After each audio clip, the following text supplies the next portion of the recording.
A little bit of crazy, but a whole lot of right.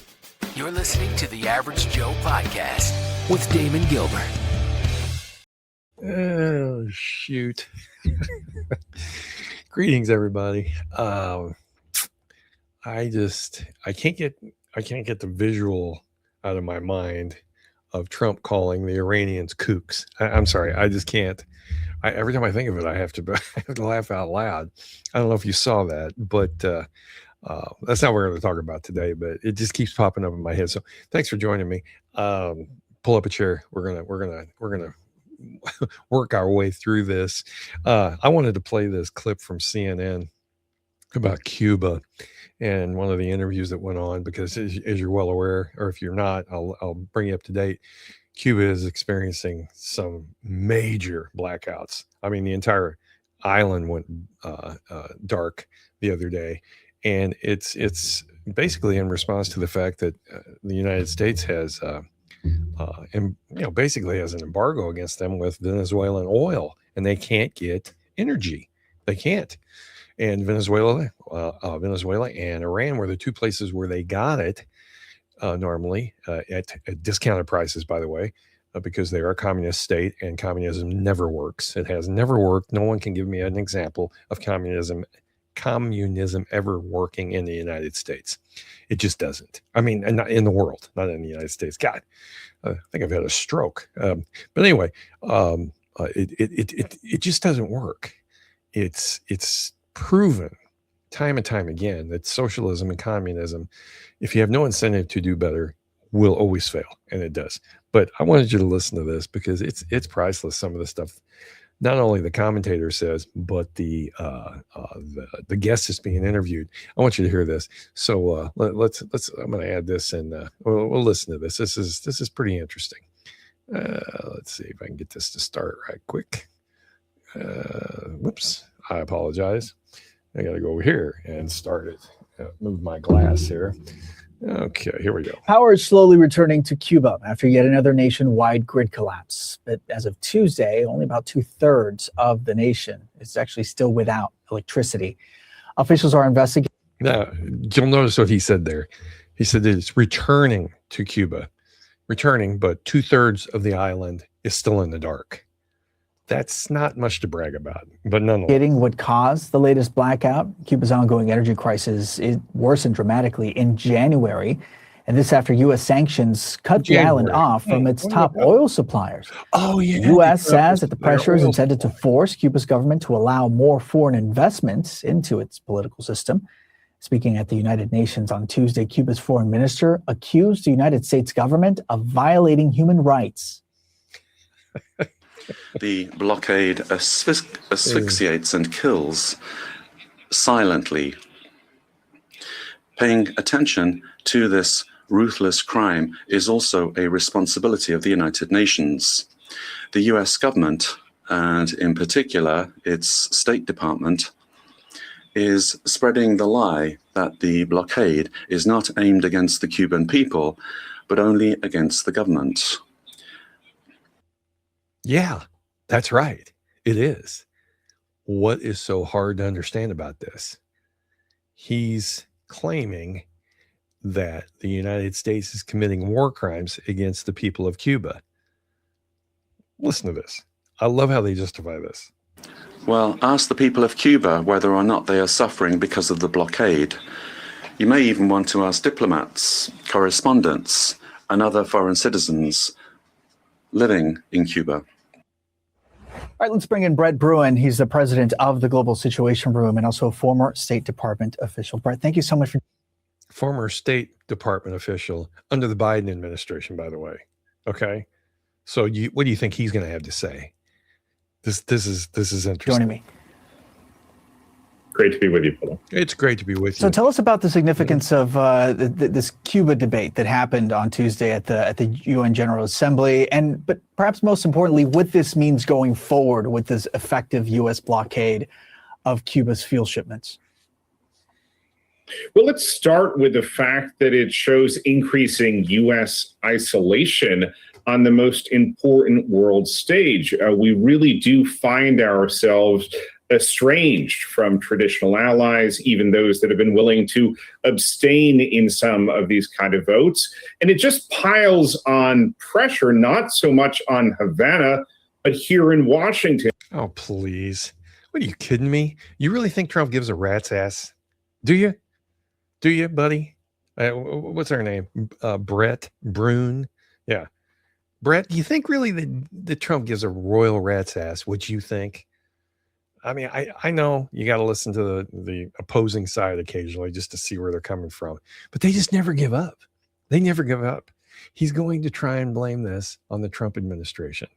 The fact that Cuba has been in the dark for the last 3 days, and the fact that they've been communists for 47 years, or no, even longer than that. It was 1957, I believe, or 58 when Castro came to power. So it's been a long time. Hasn't worked ever. Okay. So now we've kind of got him by the short hairs, and this guy's upset because Trump's in charge and he's getting his way. Yes. Yeah. This guy, this is amazing. And as Trump is trying to ratchet up both economic, but also conceivably political pressure. You think?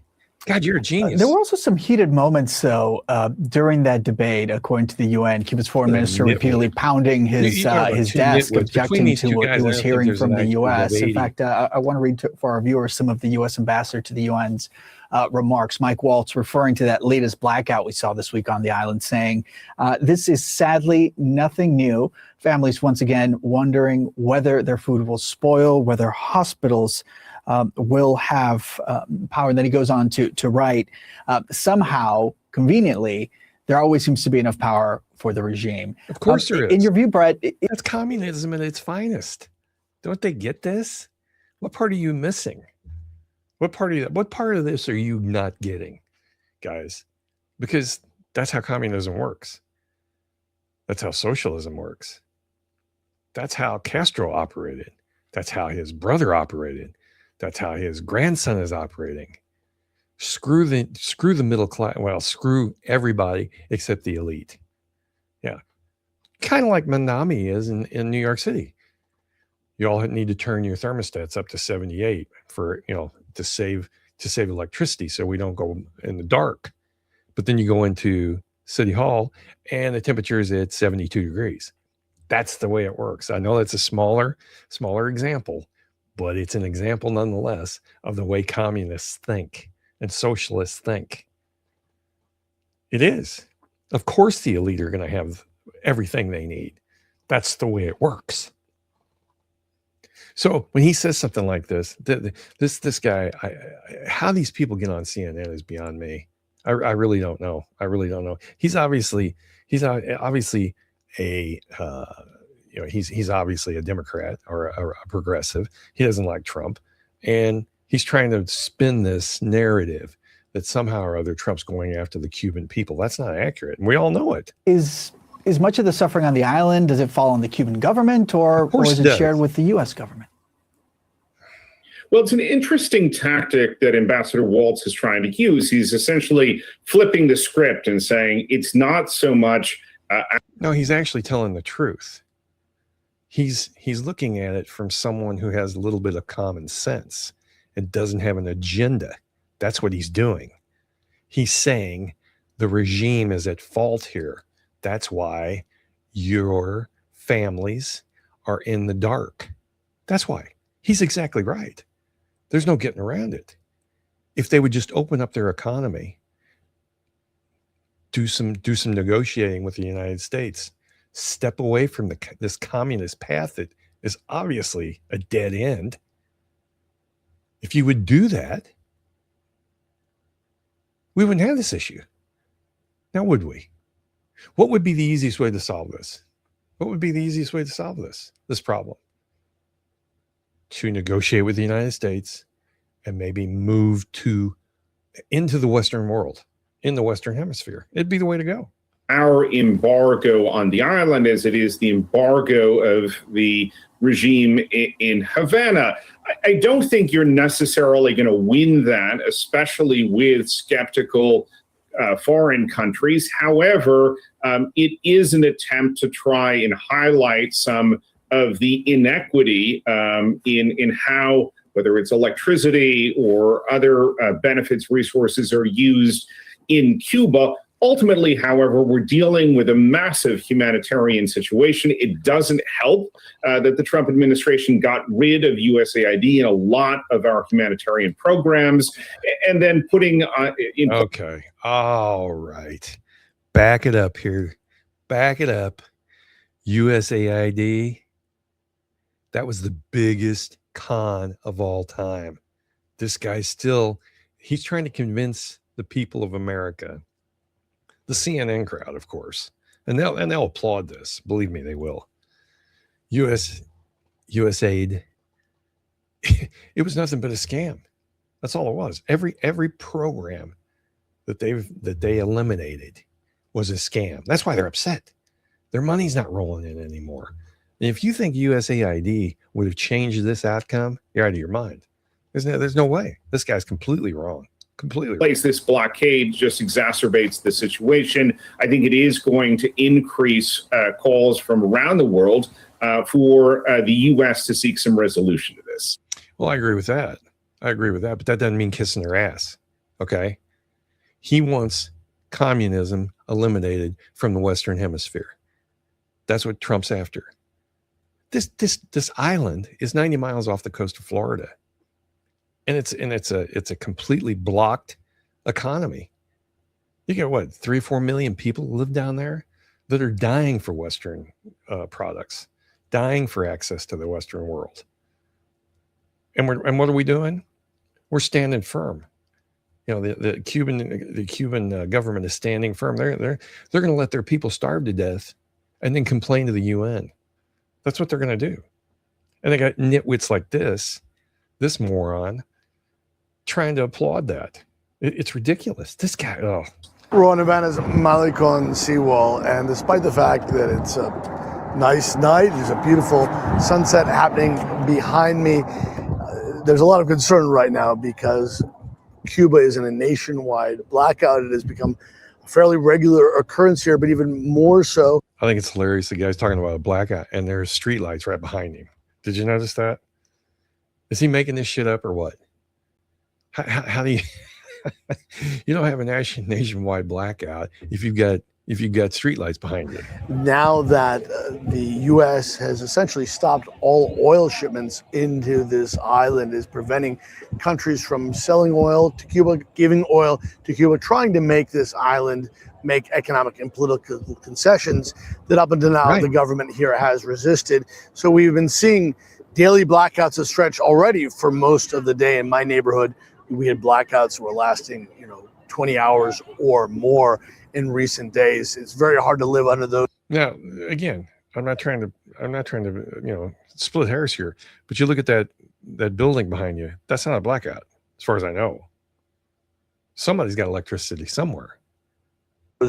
Conditions, it's impossible to live when you have days and days of absolutely no power. So if you see some lights on, it's because they're emergency generators. There are hospitals or hotels that are prioritized here. For that. They get a little bit of power from the government.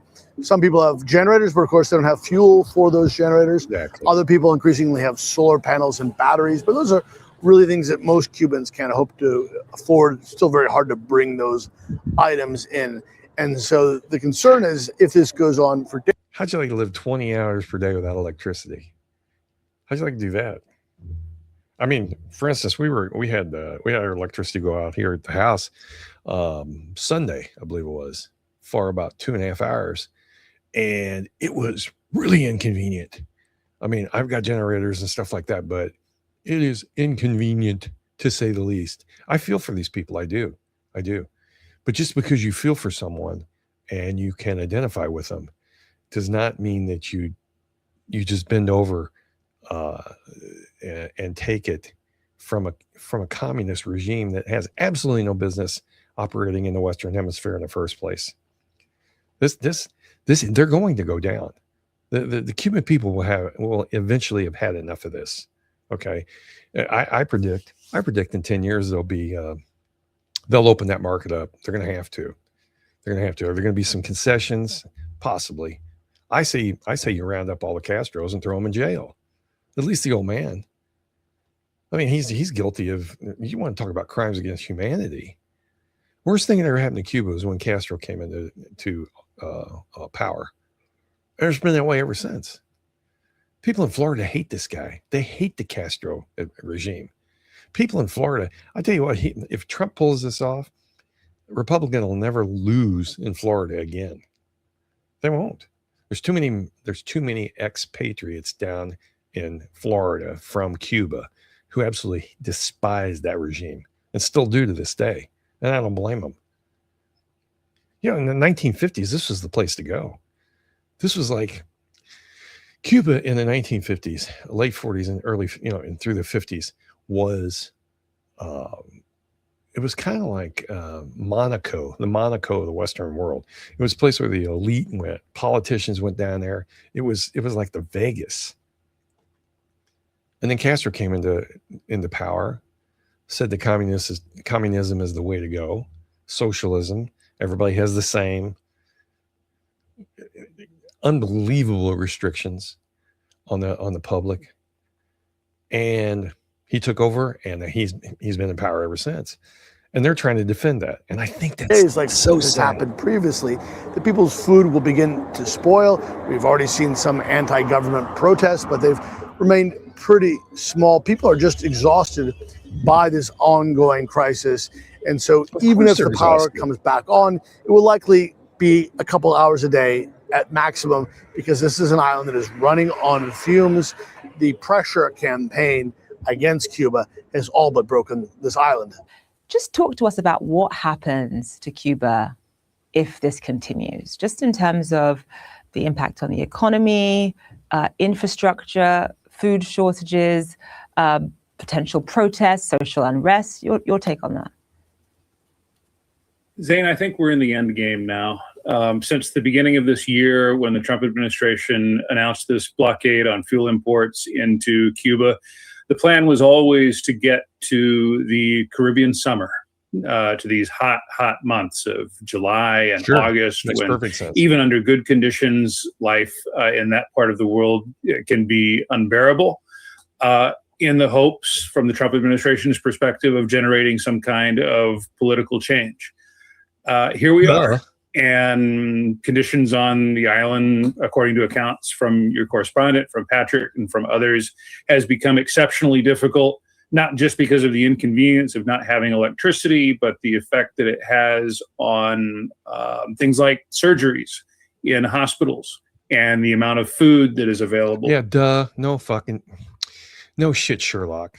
Tell us something we don't know. Why are you on here? I know this. Tell me something I don't know. For Cubans to eat.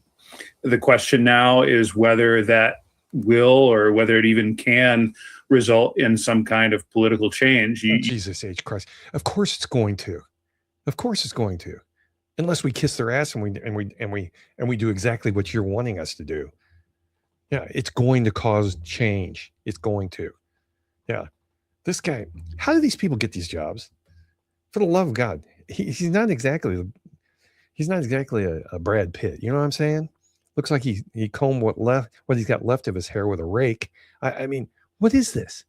He's an electric grid operator. Okay. Investigating power failure. Ooh, he's a vice president of policy, America's Society of Council of the Americas. It means nothing to me. He could have made that up.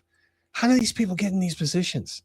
This guy's an idiot. You do get the sense that that's what many Cubans want.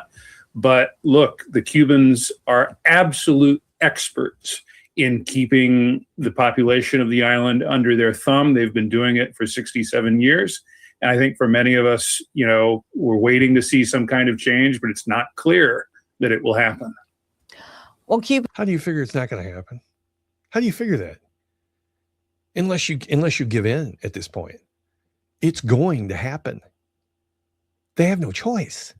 We've actually got somebody in the White House that says, no, we're drawing the line here. This is it. We've got these guys by the short hairs, and we're going to take care of it today. That's what we're going to do. It may take a week. It may take a month. It may take 6 months.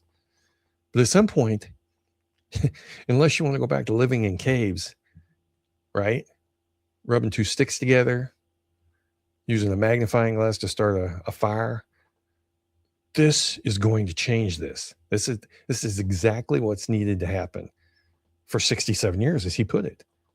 You've never had a president in the White House that was willing to take a stand like this. And now we do. And what's the left doing about it? They're crying about it. Cuba has announced these sort of sweeping sort of economic reforms, potential reforms. I mean, right now, obviously, we're talking about a centralized economy. The island and the government in Cuba, they decide what is produced, how it's produced, who produces it, what prices it's sold for. And these changes are, I assume, to obviously placate the Trump administration. Just talk to us about some of these announced changes and what they could mean for this island economically. You know, the thing about capitalist reforms is that they don't depend exclusively on the government. It is relevant that the Cuban government has announced these changes, which would allow, for example, investment by the descendants of Cuban expats in places like Florida and the private. Exactly. The only way that you change this is you allow capitalism in through the door. Is capitalism perfect? Absolutely not. No, not by a long shot. But it's the best one we got. It's the best system we got. Yeah. And that's how you do it. You need to take this regime out, but you can't have a vacuum. What'll happen is you'll have a revolution down there, and that place will be a mess for 20 years. So you got to work with these idiots. Trump knows that. You can't just cut them loose. You just can't, because it'll turn sideways. The same thing in Iran. I mean, at the end of the day, it would be better. And I know I sound like I'm contradicting myself. It would be better if you could deal with these guys. What you have to do in Iran, and I know this is a separate issue completely, is you have to find a group of people that are willing to work with you. The problem is you've got zealots in Iran. Here it's a little bit different. You've got people in these positions of power who know the end is near, and they still have control of this place. And if once they start to make concessions, I think it'll snowball. It'll be a snowball effect. Sector in Cuba for the first time, but you have to ask yourself, who would be willing to invest in these conditions? Especially if you bet, as some people do at least, that the Cuban regime is, that they're short timers, that they're not going to be around for much longer. So, the way you asked the question, Zane, this seems more like a political gesture on the part of the Cuban government.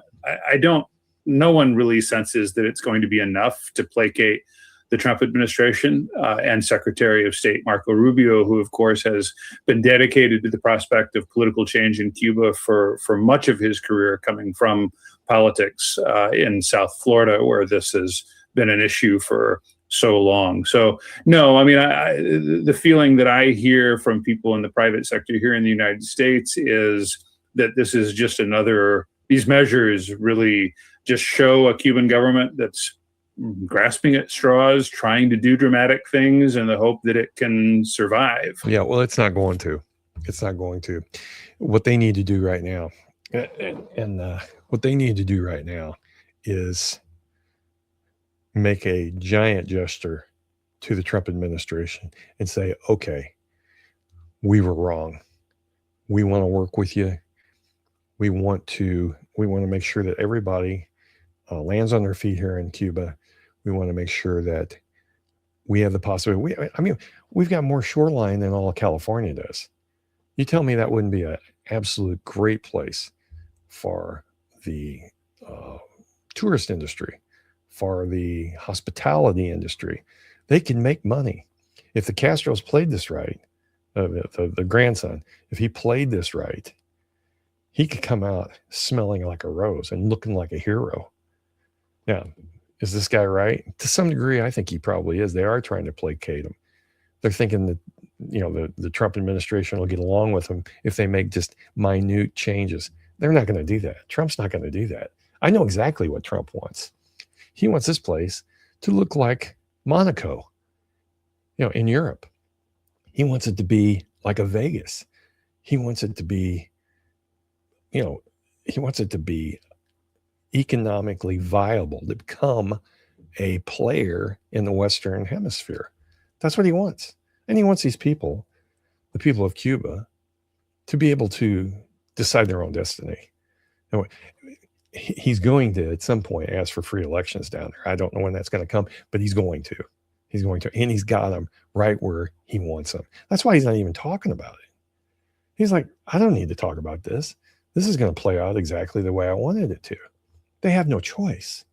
When you take away a nation's ability to make energy, it's just a matter of time. The clock's ticking on these guys, and it's going to be great to see. I think it's been a stain on the Western Hemisphere to have these idiots in our area down here.